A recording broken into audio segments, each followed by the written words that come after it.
नमस्कार। मेरा नाम विश्वास उटगी है और बैंक कर्मचारियों के आंदोलन में ऑल इंडिया बैंक एसोसिएशन का मैंने बहुत साल लीडरशिप में था। और मैं आज जो वीडियो करने जा रहा हूँ वो है फूड कॉर्पोरेशन ऑफ इंडिया के जो रिटायर्ड एम्प्लॉयज़ हैं, वर्कर्स हैं, इन्हें पेंशन अभी भी मिली नहीं है जो उनको मिलना चाहिए। मैं पेंशन इस बारे में कुछ बातें अभी आपके सामने रखने जा रहा हूँ, वो बहुत महत्वपूर्ण है। अब इस पूरे देश में बैंक एम्प्लॉयज़ को पेंशन मिलती है, एलआईसी एम्प्लॉयज़ को पेंशन मिलती है, जनरल इंश्योरेंस एम्प्लॉयज़ को पेंशन मिलती है, भारत सरकार के तमाम डिपार्टमेंट्स को पेंशन मिलती है और सारी स्टेट गवर्नमेंट में जिसे सेंट्रल गवर्नमेंट की पेंशन होती है वही स्टेट गवर्नमेंट के एम्प्लॉयज़ को पेंशन मिलती है। अब ये जो पेंशन मिलती है, ये मेरा जो वाक्य है वो 2005 के बाद नहीं मिलती और वहाँ पे एक न्यू पेंशन स्कीम आ गई है। वो न्यू पेंशन स्कीम असल में वो न्यू पेंशन स्कीम नहीं है, वो मार्केट में एक इन्वेस्टमेंट स्कीम है जिसमें एम्प्लॉय के बेसिक में से कुछ हिस्सा, मतलब 10% या और कुछ भी परसेंट हो सकता है, वो कट होता है और उतना ही कंट्रीब्यूशन गवर्नमेंट करती है और वो सारा पैसा पीएफआरडी के तहत म्यूचुअल फंड के पास जाता है और वो एक इन्वेस्टमेंट स्कीम बनती है।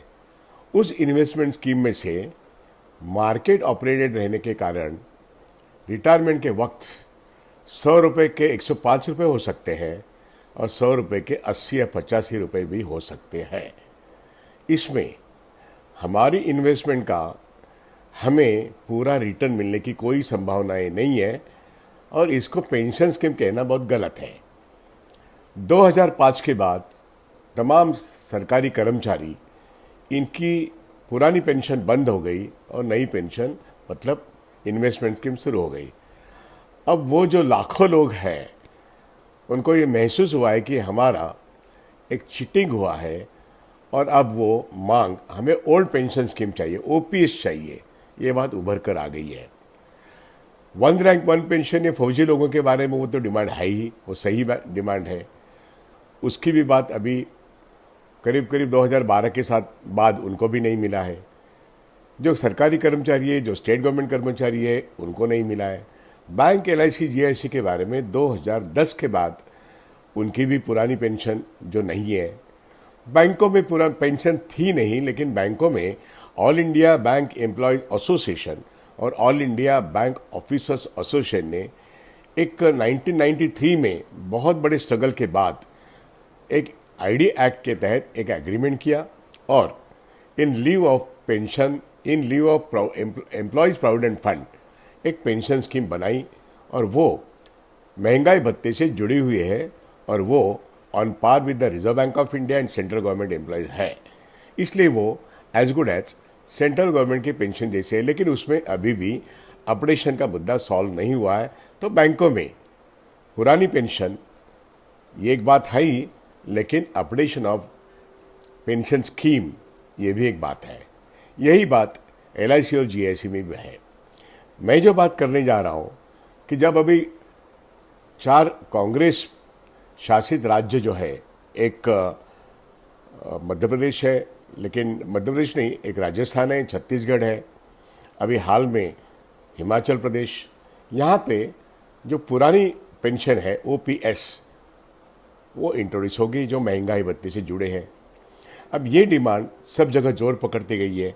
महाराष्ट्र में इस मुद्दे पर अभी एक 7-9 दिन का स्ट्राइक हुआ और सरकार ने, महाराष्ट्र सरकार ने एक समिति का गठन किया है और उन्होंने एक वायदा किया है कि 2 महीने के अंदर हम उस समिति के माध्यम से जो सिफारिशें आएगी तो हम पुरानी पेंशन इंप्रूव करना और कुछ सहूलतें देना, इसके बारे में हम सोचेंगे।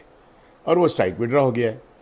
उसी प्रकार सेंट्रल गवर्नमेंट ने भी एक अनाउंसमेंट की है और जहां से ओल्ड पेंशन स्कीम बंद हो गई उस तारीख से लेके उस तारीख के पहले जो सिचुएशन है, क्या एक गवर्नमेंट ऑर्डर निकाल के उन्होंने ये बात कही है हम ये देखेंगे कि कितने लोगों को ऑप्शन दिया जा सकता है, ऐसा उन्होंने एक नोटिफिकेशन निकाला है।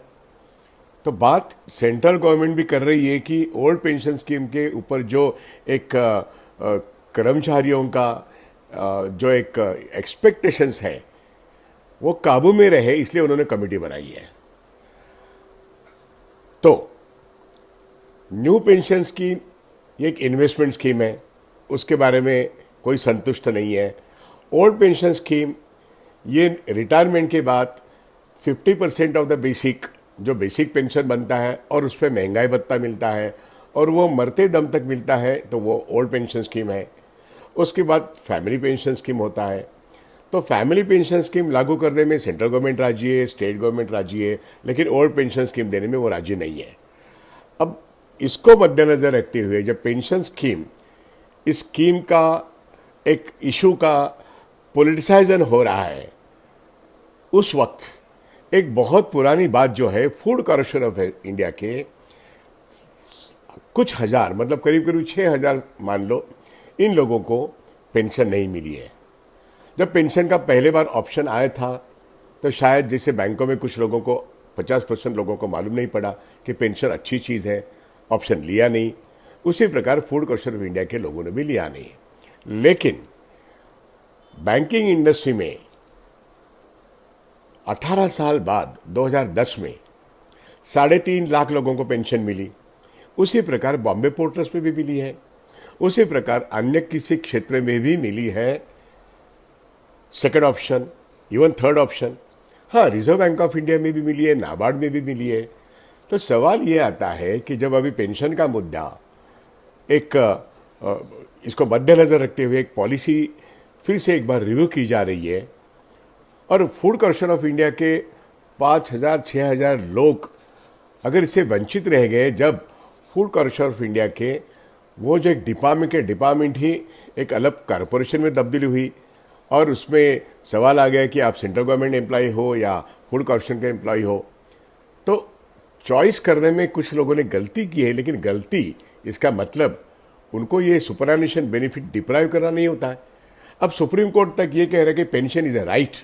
हाँ, yes, pension is a legal right, लेकिन पेंशन इंट्रोड्यूस करना, इसके लिए जो स्कीम बनती है उसकी जो तारीख है, वो ऑप्शन फिर से एक बार दिलवाना, इसके लिए फूड कॉर्पोरेशन ऑफ इंडिया के कुछ पुराने लोग जिनकी उम्र रिटायरमेंट के बाद अभी 10-15 साल से ज़्यादा हो गई है, फिर भी वो उस वक्त से लड़ रहे हैं, जिनमें से एक शख्स है नारायण जी हाटे, वैसे और कर्णिक जी है और बहुत सारे लोग हैं, वो इससे वंचित हो गए हैं।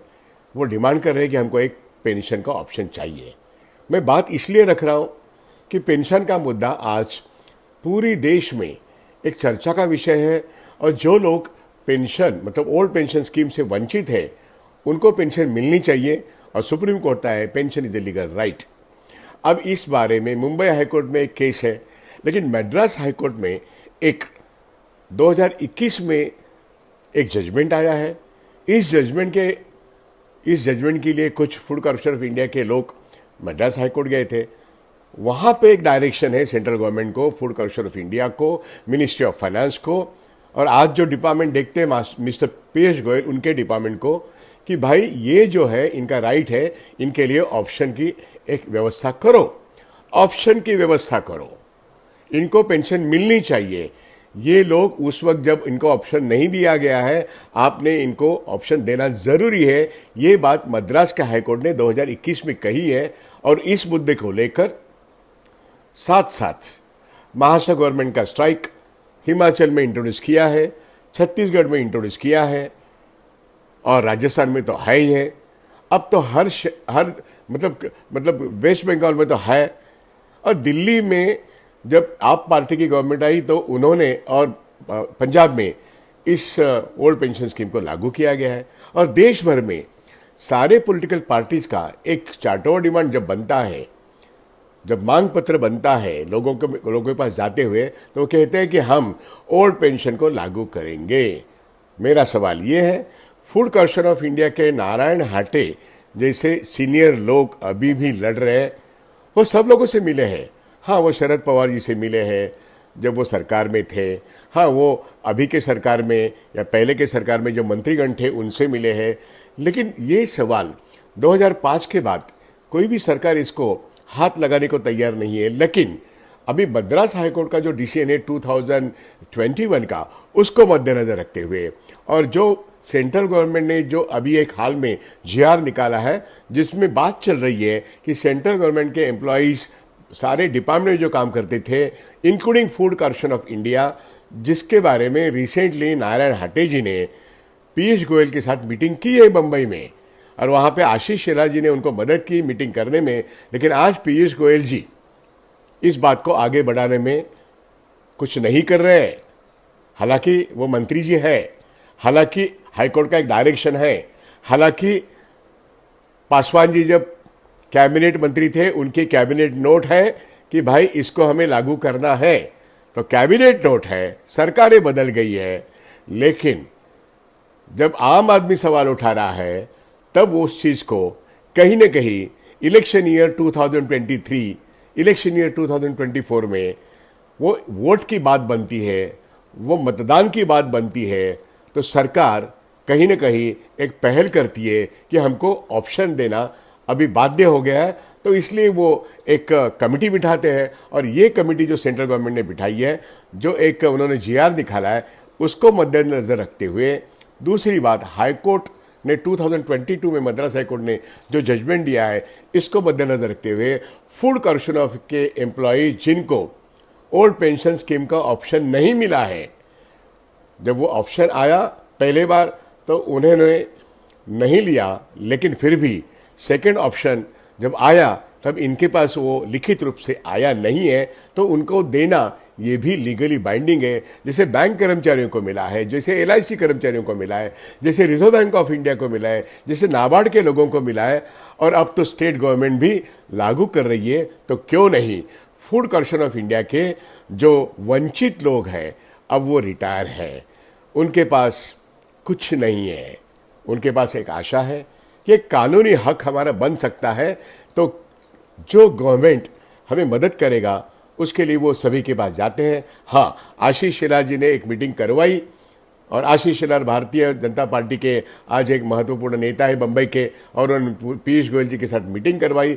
लेकिन इस मीटिंग के बाद भी नारायण हाटे जी ने ये सारी कोशिशें जो की है, उन्हें अभी कोई यश मिला नहीं है, और इसलिए हमें सब लोगों को एक साथ में आके कोशिश करनी पड़ेगी कि फूड कॉर्पोरेशन ऑफ इंडिया के जितने सारे रिटायर्ड लोग हैं और जितने सारे सर्विस में हैं, लेकिन उनको ये सेंट्रल गवर्नमेंट की पेंशन लागू नहीं है और वो रिटायरमेंट के एज के नज़दीक आ गए हैं, इन सब लोगों को अब सेंट्रल गवर्नमेंट के पास जाके उनको एक ऑप्शन दिलवाने की मुहिम करना, हाँ ज़रूरत पड़ी तो आंदोलन करना, और जो कुछ करना ज़रूरी है उसके लिए हमें काम करना है। ये वीडियो खास करके फूड कॉर्पोरेशन ऑफ इंडिया के लोगों को उनका पेंशन का हक दिलवाना, चाहे उनकी उम्र कुछ भी हो। पेंशन ये रिटायरमेंट के बाद एक सुपरएंशन बेनिफिट देश के स्वतंत्रता के बाद तब से चालू है। इसको बंद किया गया अटल बिहारी वाजपेयी गवर्नमेंट के ज़माने में, और उसको लागू किया गया यूपीए 1 के ज़माने में शुरुआती में, जिसका शायद नवंबर 2005 में। देखिए, शुरुआत तो अटल बिहारी वाजपेयी गवर्नमेंट ने किया था कि आपके इसके बाद देना नहीं है, और आज के तारीख में महंगाई चरम सीमा पर है। आज के तारीख में नए बच्चों को नौकरी नहीं है, तो पुराने जो लोग रिटायर हो गए हैं वो तो सिर्फ पेंशन पे जीवित है, और बैंकों के इंटरेस्ट रेट जब बहुत तेज़ी से नीचे गिर रहे हैं, बचत पर कोई रेट ऑफ रिटर्न नहीं है, ऐसे वक्त ये लोग जिन्होंने देश में फूड कॉर्पोरेशन ऑफ इंडिया में सेवा की है, वो फूड कॉर्पोरेशन ऑफ इंडिया के लोग पेंशन से वंचित हैं, लेकिन उनका हक बनता है। तमाम नागरिकों के लिए, तमाम वर्कर्स के लिए, तमाम श्रमिकों के लिए, तमाम किसानों के लिए एक रिटायरमेंट स्कीम बननी चाहिए। ये तो सारे श्रमिक संगठनों का एक ऐलान है। हालांकि इस देश में 93% लोग अनऑर्गेनाइज है, उनको भी पेंशन मिलनी चाहिए, ये मांग भी है। लेकिन जहाँ पे स्कीम है वो फूड कॉर्पोरेशन ऑफ इंडिया अपने लोगों को वंचित रखता है, उनके पास एक लीगल ऑप्शन दिया गया, लेकिन तब एक डिपार्टमेंट चेंज होने के बाद बहुत सारे लोगों को उनके पास ये ऑप्शन पहुंचा ही नहीं है। तो क्यों नहीं उनके पास अभी ऑप्शन पहुंचाना ज़रूरी है। और अभी तो सेंट्रल गवर्नमेंट ने भी एक जीआर निकाल के बताया है कि हम नवंबर 5 के पहले वाली जो स्थिति है, जिनको ऑप्शन देना चाहिए उसके बारे में हम सोच विचार कर रहे हैं। और इसको मद्देनजर रखते हुए नारायण हाटी जी ने जो कोशिश की है, उस कोशिश को आगे बढ़ाने के लिए फिर से एक बार पहल करना ज़रूरी है। और मीटिंग तो होती गई, सभी लोगों से वो मिले हैं, लेकिन अभी भी पेंशन का ऑप्शन अगर लोगों के पास आता है तो मेरे ख्याल से कम 5,000 लोगों के फैमिली में ये पेंशन पहुंचना, पेंशन का ऑप्शन पहुंचना, चाहे वो फैमिली पेंशन हो या रिटायरमेंट पेंशन हो, ये बहुत ज़रूरी है। तो एक लड़ाई बाकी है, उस लड़ाई की शुरुआत अभी हमको करनी है। इसलिए सारे जो रिटायर्ड लोग हैं उनको इकट्ठा करने के लिए, उन लोगों तक ये मैसेज पहुंचाने के लिए ये वीडियो बनाया गया है। मैं विनती करता हूं सबसे कि सब लोग एक साथ एकत्र आ जाओ और हम मीटिंग करेंगे। और इस बात को, ये 2023 का जो साल है, हम सारे पॉलिटिकल पार्टी के पास जाके जो सेंट्रल गवर्नमेंट ने अभी कमेटी तय की है, जो मद्रास हाईकोर्ट का डिसीजन है, इसको अमल में लाने के लिए, और फूड कॉर्पोरेशन ऑफ इंडिया के और जो लोग पेंशन से वंचित है उनको साथ में लेके उनका रिटायरमेंट बेनिफिट, वो जो उनका हक है, वो लीगल राइट है, उनके लिए कोशिश करेंगे। बस ये वीडियो आप इन लोगों में वायरल करो और हम सब लोग तुरंत जल्दी से जल्दी बम्बई में कहीं एकत्रित आ जाएंगे। और नेशनल लेवल पे, चाहे दिल्ली हो, मद्रास हो, कलकत्ता हो और कोई भी शहर हो, यहाँ पे सब लोगों को इकट्ठा करेंगे और हक की मांग जो है, retirement benefit, old pension scheme for entire food corporation of employees and officers लागू किया जाए। ये मांग हम इस सरकार के साथ करेंगे। हम विपक्षियों के पास भी जाएंगे, हम सरकार के पास भी जाएंगे, हम न्यायालय के पास जा चुके हैं, उनका एक डायरेक्शन आ चुका है। इसको अमल में लाने के लिए पीयूष गोयल जी के साथ फिर से मीटिंग करना चाहते हैं। और हम लोगों के लिए एक पेंशन की जो उनका हक का सवाल है वो दिलवाने के लिए कोशिश कर रहे हैं। तो सबके पास ये वीडियो पहुंचना चाहिए, ये कोशिश आप लोगों की होगी। धन्यवाद। यहीं पे रुकते हैं। हम लड़ेंगे तो निश्चित रूप से हम जीतेंगे, इसलिए हमको लड़ना बहुत ज़रूरी है। हमको आशावादी रहना चाहिए, क्योंकि ये दुनिया आशावादी ही रह के आगे बढ़ सकती है। धन्यवाद।